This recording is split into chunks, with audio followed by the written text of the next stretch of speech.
thank you very much for this invitation to talk about some of my research. Today's, I have way too many slides and too much ground to cover, so I'm going to be moving fairly quickly. But hopefully we can get through everything and it's of some use. So with this sort of a crowd, I'm not sure I have to say much about activity-based modeling and try to justify it, but I do think it's worth starting at the beginning and then motivate the need for activity-based and agent-based microsimulation models. Fairly briefly introduce TASHA, which is the model that I think we've developed over quite a period of time here in Toronto.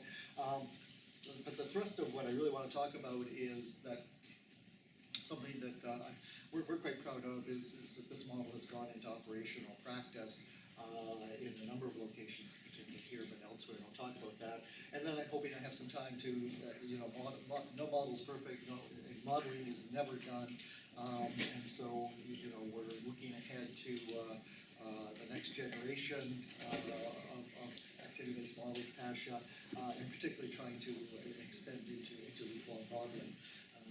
Mohammed just walked in, so that's his thesis. So again, why activity-based modeling? It has been long understood. I mean, literally for 50 years now, going back to the early 70s, which is scary how long ago that is. We've really understood that travel. We don't travel for the sake of travel. We travel to get someplace to engage in something. So the motivation and the utility of travel really has to do with the participation in out-of-home activities. And the travel itself as an activity tends to have disutility. It costs time and money. And so the reason we ever leave our house is because we need to go someplace to do something. And so from a behavioral point of view, a theoretical point of view, but a practical point of view, we want to model travel, we really have to start with activities that understand why we ever leave our home. And as you're well aware, this field, we started going back, 70 years now to the 1950s.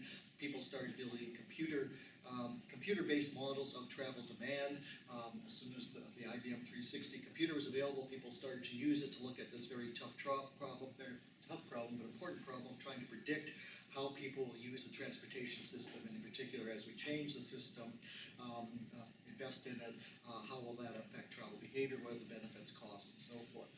And so the four-step trip-based formulation was developed then and evolved. There's still many trip-based models out there. They are still probably the dominant mode, the dominant type of operational model being used throughout the world.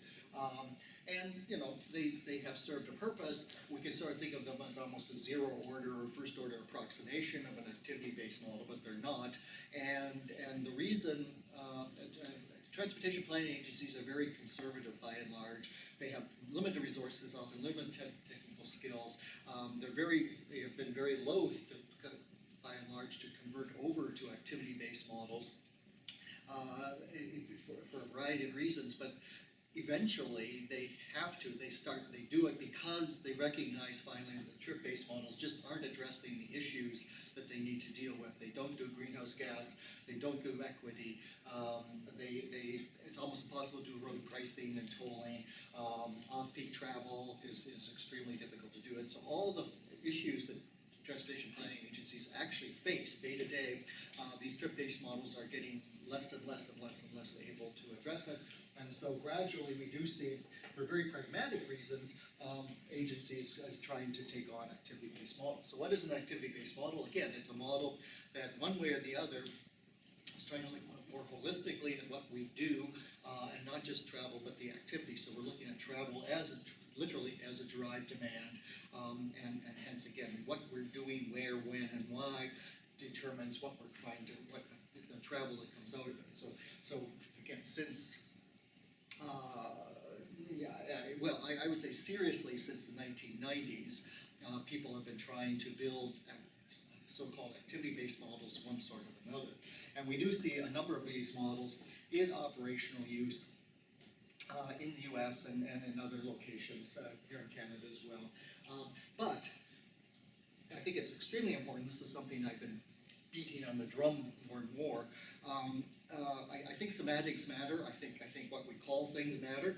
And many of the so-called activity-based models that are in operational use, particularly in the United States these days, are not, in my view, activity-based models. They're tour-based models. What they've done is substitute the trip, individual trip, as the unit of analysis with the tour. And if you open up the hood of Activity Sim or CT-RAM, or some of these model systems, what they're doing is they predict a tour. And basically, they usually start by saying, oh, there's 5, 6, 8 different kinds of tours I'm going to pick. So I'm going to generate a mandatory home work tour, which involves going from home to work at home. And that's one of 8 things I could do. And then maybe they add in, they say, oh, if I'm going to work while I shop, they try to insert some stops along the way. But the tour is very much the thing they're predicting. They're really not predicting out-of-home activities. They're not predicting episode duration, start times, these sorts of things. They're not really focused on the activity. They're still focused on the travel, which is an improvement. I mean, I think one of the big strengths of the activity-based approach is it gets us away from the trip and thinking holistically about the tour. So that's a big step forward. But if we're not looking at the activities, we're still lacking that behavioral context, I think. But also, in practical terms, these models are very rigid. They're usually highly nested logit models. The tour structures that are feasible are baked into it. You can't, and the number of stops you can have on the tour are usually limited. So these models are not, they're very rigid, they're very difficult to change, they're very difficult to evolve. The basic technology goes back to Bowman and Benakiva in 1996 and really hasn't changed much since. And so I think we have, if we want to continue to make progress, I think we have to recognize the limitations of these existing models. And in my view, in the work we try to do here, and other people as well, we're really trying to adopt a much more behavioral, much more flexible approach to the problem, a different paradigm that allows us to not only model the behavior more efficiently, but also to be able to continue to improve the software, improve the models, because we're not locked into this very, very rigid structure. And I do have concerns at the moment about what's going on in the field, because we're seeing people adopting these models, which means they're probably going to lock into this technology for another 10, 15 years before they change. And so we're maybe not able to make as much progress as we might otherwise do. But it's also giving, I think, activity-based models a bit of a bad name, because these models are very data intensive, they're very computationally intensive, they're bad software by and large. And so people say, well, yeah, well, why should I adopt this? Because it takes days for these things to run, and they're so complicated, they're so black boxy. I don't understand what's going on, and so there is still a strong reluctance among many agencies to adopt these models. As one example, I recently chaired a peer review panel for BART for their Link 21 project out in San Francisco. Cambridge Systematics was building a huge activity sim model for that region. I mean, it's a big region, it's a big model. They were estimating it's going a future year, like 2050 forecast was going to take 9 days to run. And I strongly feel that if you have to wait 9 days to test one scenario, you're not going to test many scenarios, and that model's not very useful. So certainly in our work, we've been trying to really emphasize computational efficiency, and that starts with the conceptual design, the behavioral design. How do we represent behavior that we can then, if we write good software, we can model efficiently? And I think in our field, as academics, we don't often take that seriously enough. That again, there's a lot of bad code out there being written by academics, or models being generated that are maybe very elegant, but they're very difficult to implement. And I think there's a question: are they necessarily addressing the right questions in the right way? So what's the alternative? Let's model activity participation. Let's really have a model of activities. And these I characterize as activity scheduling models, because what all these there's different paradigms out there, but they all actually do try to generate out-of-home activities and schedule them and think about an activity has a start time, a duration, a type, a location, and we have to think about how they fit into the day, and then travel comes out of it. There's a number of these sorts of models that, and the ones I've listed here are ones that have actually, one way or another, perhaps been implemented to a certain extent, at least in some sort of operational practice. The grandfather of these is really the Albatross model out of the Netherlands, but ADAPT's Polaris, coming out of the University of Illinois Chicago, now Argonne Labs, SEMDAP, Chandrabhat's model is being implemented in New York. And then TASHA, which is our model, which is I talk about we've been implementing. And so how do we build TASHA? I mean, how do I think we should go about building an activity-based model, or any model for that matter? You start with the policy needs. What is this model to do? Why do we need this model? What are the characteristics of this model? What questions does this model need to answer? And in our case, all the work at TASHA started, again, about 20 plus years ago, when the City of Toronto came to us and said, we'd like to model greenhouse gases associated with transportation for various policy reasons. And we said, okay, well, that's great. But you're going to model greenhouse gases. You need a 24-hour model, because it's not just at that time people just had peak period models, because we generate greenhouse gases all day long. And if we're going to do 24 hours, it's got to be activity-based. And so that was the problem.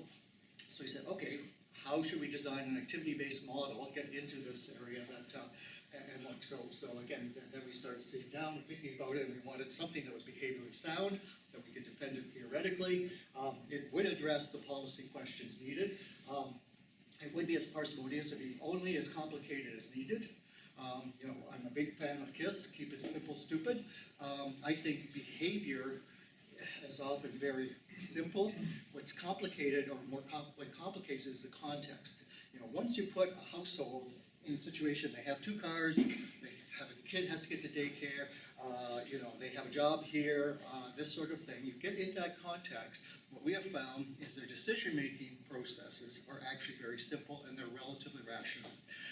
And so I think a lot of our challenge in this field is we don't understand the context often. We don't know enough about the choice situation, and so we often make up for it by writing very complicated probabilistic formula to try to account for our uncertainty.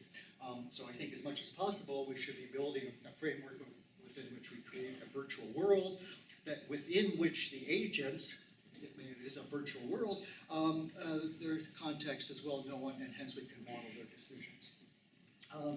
It has to be implementable with available data. I always think we start with the theory, the model we'd love to build, and then we work towards the model we can build given the data limitations, and there always are, but at least this way we understand the assumptions and the compromises we're making along the way. And again, that theoretical design should support efficient software design, and then you do have to take the software design seriously in terms of how you actually build software to implement it.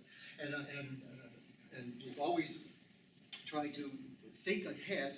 We want to be building software that's as flexible, extensible, adaptable as possible, so that when we come up with a better mode choice model next year, or have a better way of generating activities, we don't have to rewrite all the code, and we don't have to say, no, you can't do that, because this is the only things you can do. So we're trying to have software that allows the system, our modeling of the system, to grow over time as our understanding and knowledge experience grows, and I think we've found that. And so you talk about activity-based, but there's a second activity-based modeling, ABM, but there's a second ABM, which is agent-based microsimulation. And agent-based microsimulation is not a model. It's a framework. It's an approach to modeling disaggregated behavior. And again, for 50 plus years, we've known that we need to model if we want to understand travel behavior, activity behavior, we need to model the individual agent, because that's the level at which behavior occurs. So how do you do that in practical terms? You have to simulate. You have to be in a simulation environment. And so much of our work has been, I like to say, testing the agent-based microsimulation hypothesis to try to develop models within a microsimulation framework. And again, I got, I think the ABM approach, the agent-based approach, has been well demonstrated to be very practical.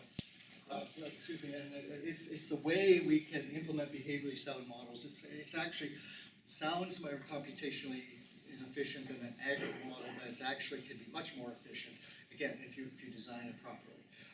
And again, we can do travel behavior is complex, but that doesn't mean the model has to be complex.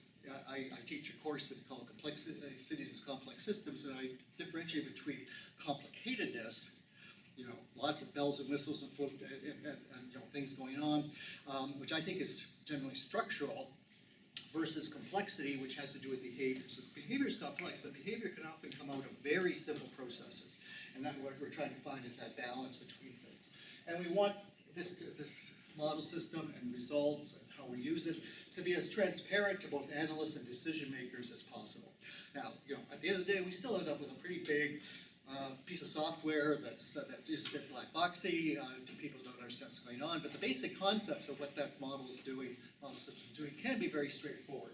I'll talk about the implementation with the City of Toronto in a minute, but when we were implementing, we had a meeting with the deputy city manager, who was the head of planning, the city planner reported to him, and we were trying to explain this model, and he said, Eric, well, what does your model do? I said, well, what the model does is we create a synthetic but representative set of people. We wake them up in the morning and we ask them what are they going to do, and then we simulate their travel decisions. And he said, oh, I get that. When will the model be ready? And so it was intuitive. We didn't talk about doubly constrained gravity models and nested logit models and who knows what. You didn't care about that. So the agent-based microsimulation provides a framework within which we can, a sandbox within which we can build behavioral models. And so that leads us to human agency, human behavior. What is the behavior we're trying to model? How do people make decisions? And I would argue, again, the activity-based approach, what we're trying to model is people's decisions to engage in activity and the execution of those decisions in terms of actual travel. And so the core of the model is the activity episode. You're engaging in a seminar, a graduate seminar episode at this moment. It has location, we're in this room, it started at 11:10, it's going to end around 12, so it's duration. And so to engage in this activity, first of all, you need to spend time. You have to allocate time to engage in this activity. Maybe some money, maybe you came by transit, so you had to pay something to get here. We're using durable goods. We have projectors and things, so there's some equipment we need to engage in the activity. And we need some knowledge. You needed to know where the seminar is and how to get here and this other thing. And so every activity you engage in is a decision about using resources, and it's constrained by the available resources. And if I don't know about the seminar, I can't attend it. If I can't afford the transit fare, I won't be able to go. So we need resources, in particular time. Activity-based modeling is really about time use. At the end of the day, how are we going to use our time? And we have to think explicitly about how time is being used, both for travel and for activities. And we get resources out. I'm getting paid to give this lecture because I have a salary from the University of Toronto. When you go shopping, you buy things, and by engaging in activities, you're gaining more knowledge about the system. But the other thing you get out of activities, presumably, is some sort of utility benefit. We engage in activities for a reason, right? You're here hopefully because you're hopefully getting something out of this lecture. And you're graduate students at the University of Toronto. You're engaging in all sorts of activities because you want an education, you want some training. So at the core of activity participation is what do we get out of it, the utility. And so if we're structuring a model, we should be thinking about it as how do we model the resources available, the constraints, and the flow of time and money, particularly through the system, and think about how resource management as an organizing principle. The other key thing, I think, in thinking about activity-based modeling, and certainly it's very core to how I think about things, is motivated behavior. Maslow was a psychologist who wrote a very influential book quite a long time ago. He talked about that human beings engage in activities to satisfy needs, so it's motivated behavior. Everything we do is trying to satisfy some sort of need. There's a hierarchy of needs. If we don't have fresh air, if we don't have any air in the room, we're going to die in 3 minutes. If we don't have water, we'll die. And so we have physical needs we need to address. We also have social status, et cetera, et cetera, et cetera. So fundamentally, if we want to understand human behavior, we have to understand need satisfaction. And I think. And to me, this is actually where the idea of utility, the economic, the psychological, behavioral justification for utility-based models is utility is this measure that we're trying to establish to try to assess what the benefit is in engaging in activities. And so even though economics has developed the concept of utility without knowing about Maslow, I think Maslow actually provides that basic concept of why utility-based models make sense. In our work, what we've done is taken Maslow and utility and this notion of needs-based activity and introduced the concept of a project. And we didn't invent the idea of the project. Axhausen, Peter Jones, other people involved in the field of activity-based modeling have long talked about project. But we've sort of taken the project and run with it. My argument is that we can think about everything we do comes out of a project. So a project is an object, if you will, that relates to one or more needs, objectives that we have, and then the project will generate the episodes, the activities needed to try to address that need. And the idea is that we take on projects, and now it's on those projects that our participation comes. So each of you has undertaken a graduate education project. Except for Grace, who's just finishing her undergraduate education project. So you commit to that, and because you are engaged in that project, that generates, you have to be here for the seminar, and you have to show up to class, and you have to get the term papers done. And so everything you do, a whole bunch of things you do, comes out of that project. And so to understand your participation, why are you here? It's within that project. And so it's similarly for work. Why am I here? Because I'm employed by the University of Toronto, and that generates certain responsibilities and needs. There's contracts involved in terms of what we do. And so the idea is that this is a very elegant, parsimonious way of trying to decompose the complexity of human behavior into more bite-sized pieces, each one of which has a rationale and makes sense unto itself. In particular, by going this project route, it allows us to encapsulate related activity types and the generation of them within a container that can, to a large extent, be probably treated independently of other projects. And so these sort of examples I always use is, it's Saturday afternoon, and my household maintenance project is saying the lawn needs mowing and the porch needs painting, and my recreation project is saying, gee, it'd be a really nice day to go golfing. And so these projects are generating ideas about different things to do to meet different objectives. Eventually, we have to reconcile, do I paint the porch or do I go golfing? But the first generation of these ideas comes out of the project. The other idea here is the hypothesis is looking towards trying to create a framework that might be universal. We are always looking for transferability of models. Is it possible to identify, 8, 10, 12 projects that are universal? Everybody has to work and earn a living. Everybody needs to needs families, has a family project. There's household maintenance, maybe religious type activities.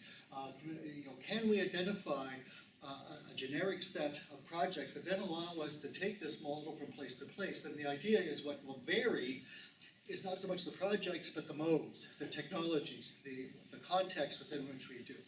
So I like to say, whether you're a Kalahari bushman or a Manhattan Wall Street banker, you may have the same set of projects, but the technologies, the opportunities, about how you meet your goals and objectives will be quite different if you're in the Kalahari Desert versus downtown Manhattan.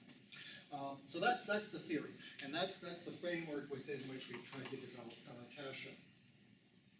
So then that does lead us to TASHA, which again we started working on literally a little over 20 years ago, but it ticks all the boxes that we think is needed in this sort of model. It is activity-based. We're explicitly generating and scheduling activities.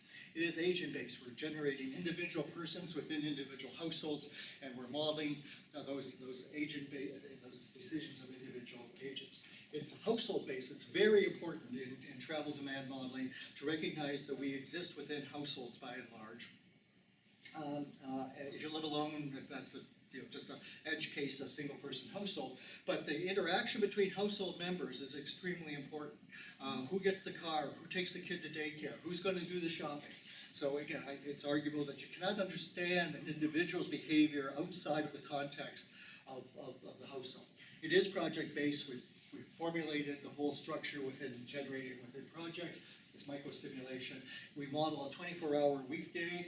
We want to extend that to a week. It is generating tour-based, but it's not starting with, I have to generate a tour. Tours, as we'll see, emerge out of the scheduling process. So we don't hardwire this kind of tour or that kind of tour. The tours can be, are whatever they are, whatever the activity schedule is going to generate. And again, we've spent a lot of time trying to be computationally efficient. And so, again, I don't want to spend a lot of time talking about TASHA, but just very general, at a very high level, assuming we have a list of persons within households that we've generated through some sort of population synthesis, and I'll talk about that in a minute, when we're ready to actually generate the daily activity of travel, we grab a household, and then we look at each person, and each person individually in the first instance decides what they want to do today. That person's projects will generate maybe nothing, maybe you don't leave home that day, but will generate up to a certain number of potential episodes within each project. Then once we have these episodes that the projects want to do, where we do reconcile the conflicts and so forth between them, is we go into the scheduler and we actually schedule the day. We say, okay, how do we put the person's schedule together? Once we have a feasible schedule of things they want to do, trips emerge out of that. If I have a work episode, I have to travel to work. If I don't do anything else, I have to travel home. But if I'm going shopping, from work, I'll go to the shopping. So if somebody's doing something during the day, they've got to generate one or more home-based tours, and we have a tour-based mode choice model that handles that. So we do that for every person. Then we sit around, we get the household members and sit them around the virtual kitchen table, and they compare their schedules. So up to this point in time, each person is individually deciding what they want to do today. I always use the example again, my wife has no clue what I'm doing right now. All she knows is I'm at work. And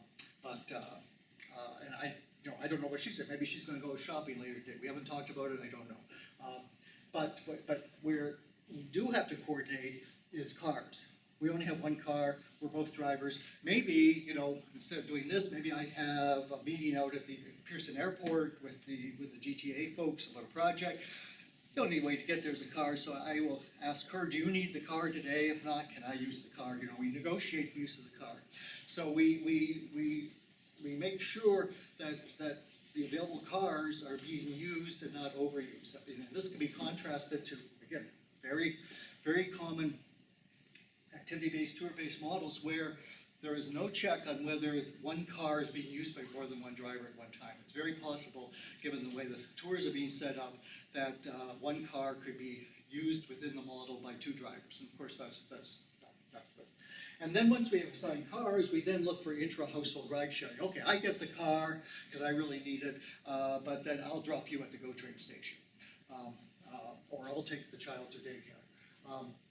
And so this is kind of the logic. So it's very algorithmic, it's sequential, and I have a slide later where, well, I'll leave it to later. But so notice we're not writing some massive nested logit model here to call all these things. We have the sequence of decisions.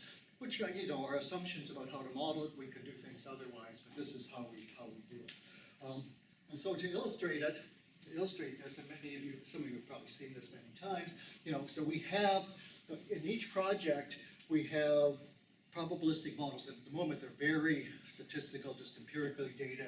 You know, there's a probability of, for a given type of activity within a given project, there's a probability of zero, engaging in 0, 1, 2, 3 episodes of that type that day. For each episode we generate, and this is a whole, you know, big simulation, we say, okay, given I'm going to do 2 shopping trips for the first shopping trip, what's the probability of a start time?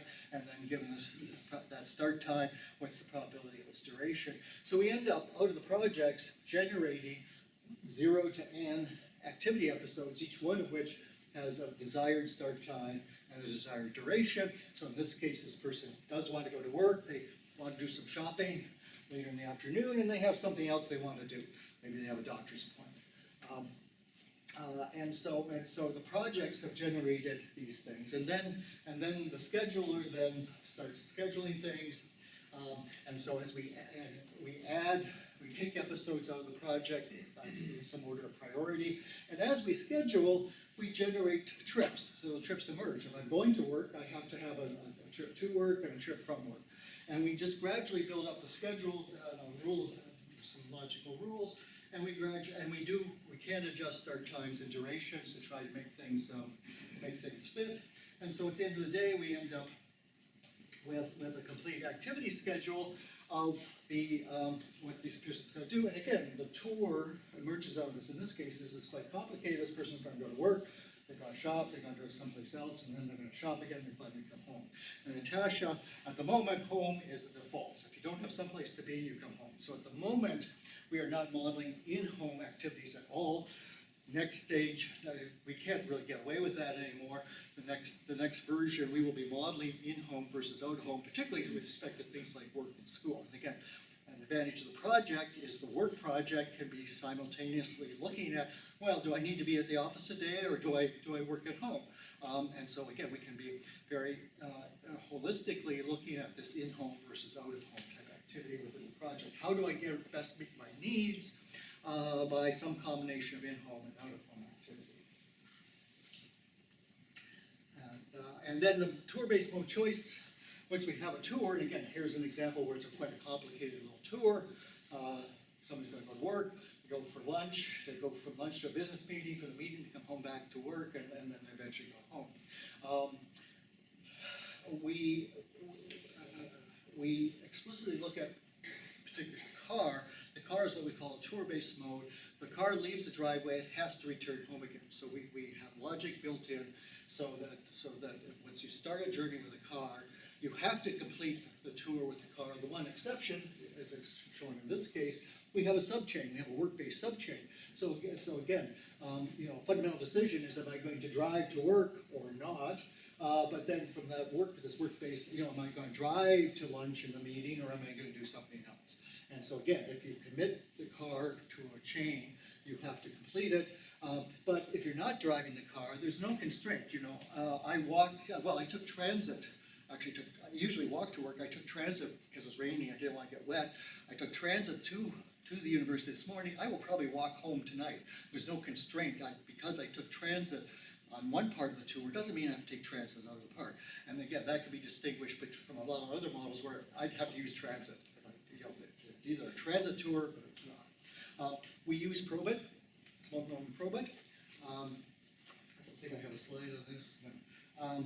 The reason we use Probit is we define the utility. This is a random utility model at the trip level. So each trip has a random utility, and the utility of the tour is then just the sum of the trip utilities.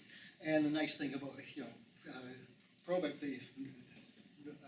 calculating it is challenging because we don't have closed form solutions. But the nice thing is normal errors remain normal as you add them. So we can add the trip random utilities, and the tour utility is still normally distributed.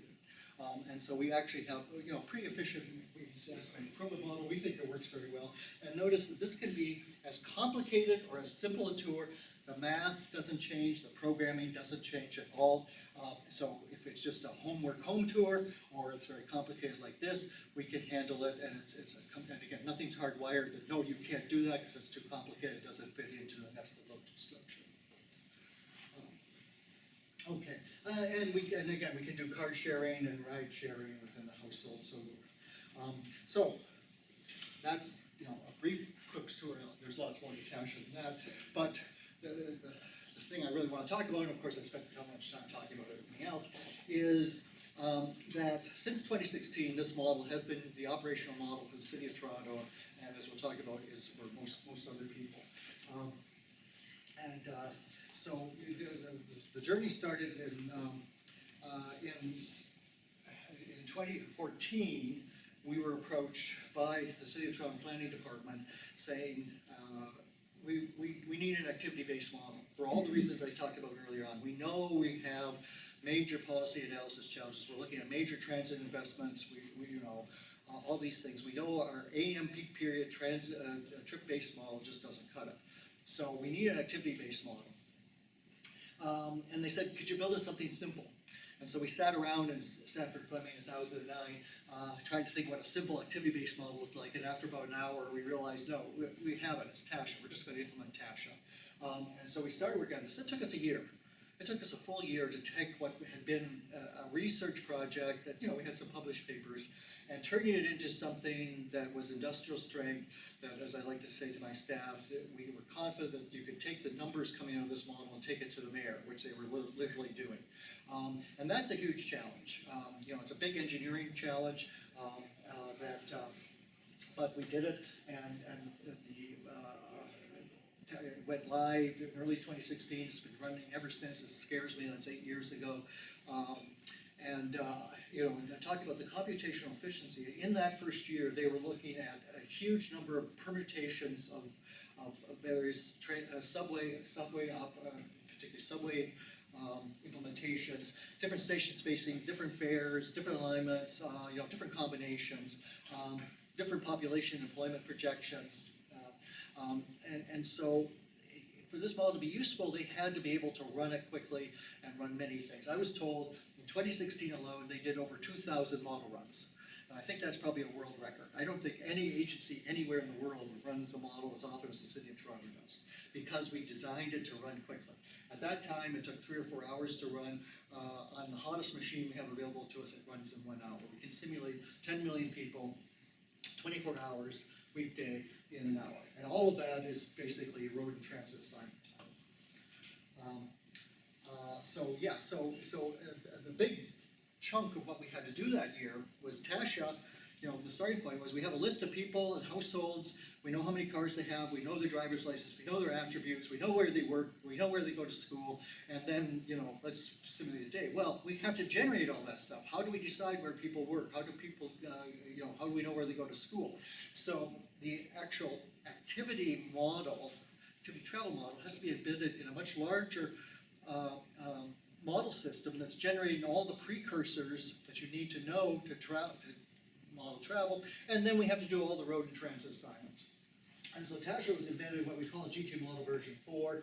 Why version 4? Because we had built trip-based version 1, version 2, version 3, trip-based models, so this was, you know, just the continuity, and it helped to market it. So this is one very high-level look at how this model system looks like. We synthesize a population. The basic input is total population by traffic zone, total employment by traffic zone, that somebody generates. We synthesize individual people and jobs and households. We have to do an initial road and transit assignment to get some travel times. Like any model system, trip-based model, there's going to be this big outer loop where we start with a guess of travel times, go through all the demand models based on those times, do assignments, get new times, you know, and go back and reiterate until all this converges. But we have to decide. We have a place of residence, place of work model. You know, where the workers work, place of residence, place of school model. Where do the students go to school? You know, we then, you know, we assign that. We have to determine driver's licenses. Who has driver's license? We have to determine car ownership. So we have all these models that we have to run. We often call this the medium to long-term decisions. And then we get into TASHA, and then coming out of that, we have trips that we can assign to ME, which is what we use here. And then we have some, there's trips in and out of the region, there's trips to and from the airport, there's a freight model, there's other bits and pieces. And so again, a huge challenge in trying to take research into practice is once you have that activity-based model, that's just the start. You have to have all these other things, and they all have to work together reasonably well. That's what took a lot of time. And we get everything out of this system that you get out of anything else, anything you can think of. But the big advantage is not only do you get all the, of course, aggregate things, origin, destination, travel times during different time periods. Coming out of this is a list of every person, every trip made by every person. So if there's 15 million trips to be made in the region, we have a 15 million long list of trips that we can parse, slice, aggregate. So any way we want. So if you want to look at what's happening to low-income people or single-parent households, you can pull that out of this aggregate data and see how their travel behavior is responding to whatever your policy is. So you can do equity analysis very nicely. It's all implemented within what we call Extensible Travel Modeling Framework, XTMF. Again, this has been a huge effort. We built all this software in C#. It's a platform within which we then build these models. So GTHA model, TASHA, everything we do are implementations within this XTMF platform. And again, this is really, this effort has been really worthwhile because, as I'm going to talk about in a minute, we've started taking this model system elsewhere to be able to transfer from one location to another. Having this very flexible software has really allowed us to spin up model systems elsewhere. I mean, the big challenge in going to Montreal or Monterey, the place I'll talk about, is really building the networks and getting the data. But the actual model system doesn't change very much at all. So again, it runs very fast. So where are we at? As I say, it's 2016. We started City of Toronto. All these regions have gradually adopted the model. So the model is now being used by, except for York Region and Hamilton, it's basically being used by everybody in this region. We've gotten outside the GTHA to the region of Niagara. Even Metrolinx, very quietly, is using the model. They're supposed to use the ministry model, the MTO model, the GGH model, but they also have their own version of GTA model that they quietly run in parallel. So this has become MTO does maintain their own model system that they call the GGH model. But other than that, virtually every municipality is in fact using this model as their operational day-to-day model, which again I think is something we're very proud of. But recently, over the last couple of years, we're moving out to South Toronto. We were approached by ARTM in Montreal. They said, we'd like to implement TASHA in Montreal. We've been working on that for the last year and a half. We're busy calibrating it right now. So we kind of delivered it a week or so ago, and we're busy calibrating it for Montreal. Collaboration with Catherine Morency at Polytechnique Montreal. She's been very supportive of this work, which has been very, very helpful. We've similarly, over the same time period, working through a consulting firm in this case, we've implemented Halifax. Again, they basically approached us and said, we need an activity-based model. We'd like it to be TASHA. So again, this model is under calibration as we speak for not just Halifax. I mean, they have this regional area, which is basically all of central Nova Scotia. It's a huge area with Halifax, obviously, is the major population center. Very idiosyncratically, through odd set of circumstances, we got hooked up with the Technologico de Monterrey, which is the best engineering school in Mexico. We've had some funding and working jointly with the tech people. We're implementing for the Monterey region, very challenging. But again, we're close to having the first model system run there. Again, we've had trouble with networks and data and that sort of thing. One of the major challenges here is the informal sector. And throughout much of the world, a lot of the employment is not formal employment, it's informal. And so how do those people travel too, so how do you model the informal sector? We actually have some good information, not bad information here, so a big big push has been to explicitly modeling informal employment as well as formal employment. We'll have a paper on that at the Whistler conference in June on the work that's come out of that. For some time, we've also been down under, working in Melbourne with Monash.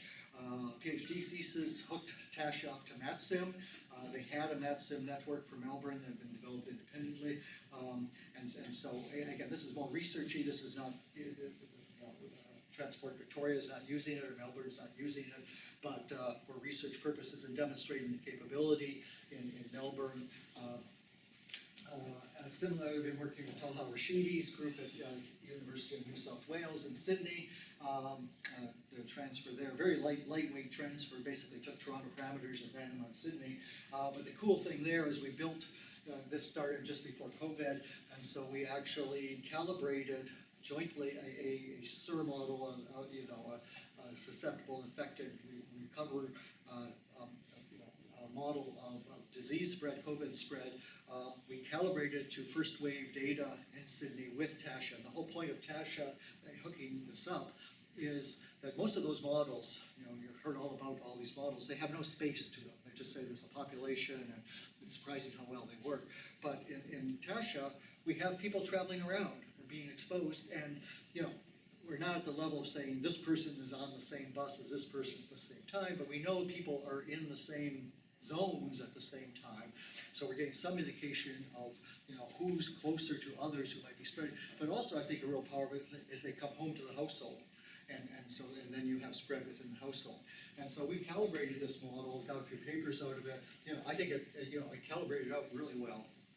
And in terms of predicting the first wave in Sydney. And then we tested things like, well, what if everybody wore face masks? What if nobody wore face masks?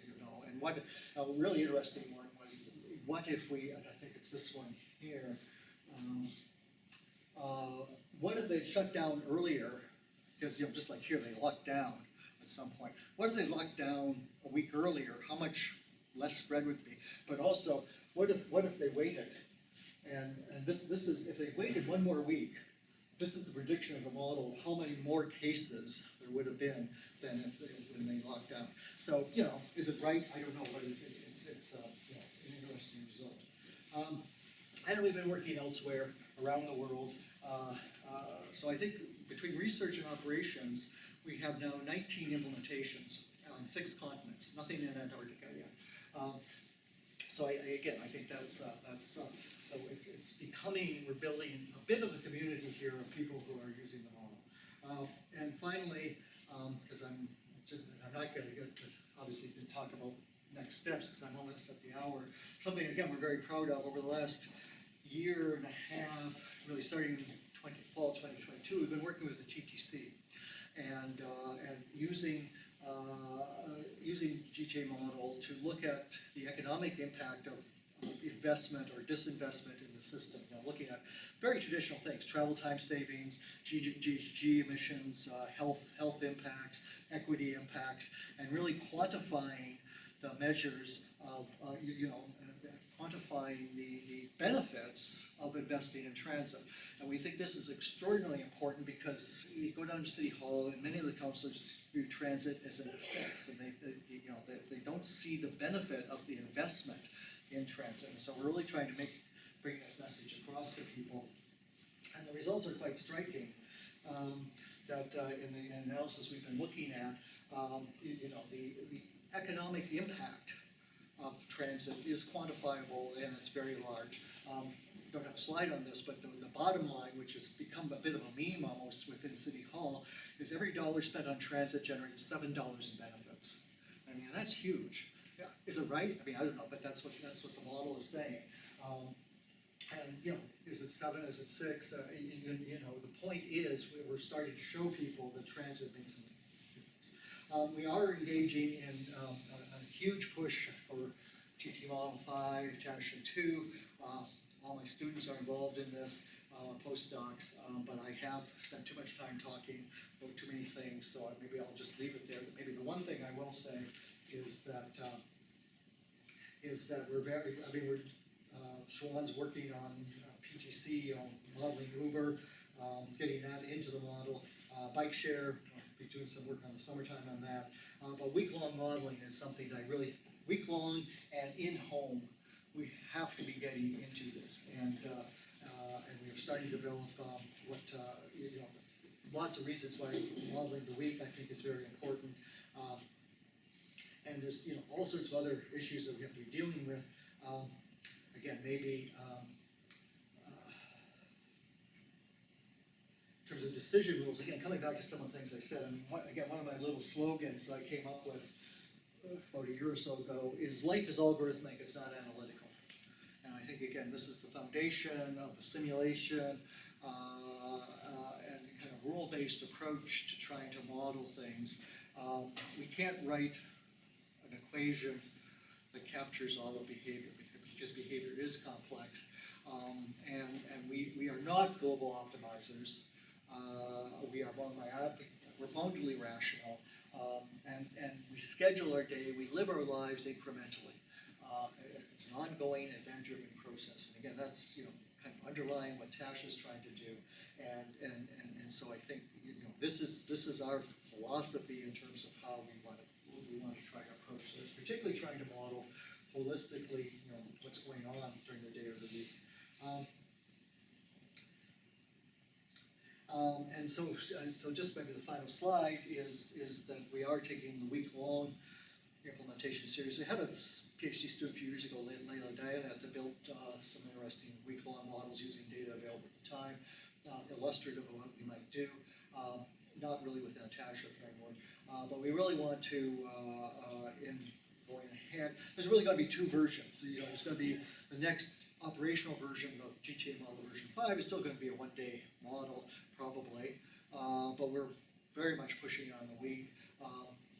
And again, lots of my students, but particularly Mohammed, we designed the VAT survey, a very ambitious smartphone-based app survey that huge challenges, but I think worked out reasonably well. And we're just starting to parse all that data and think about how we might start building up some long models.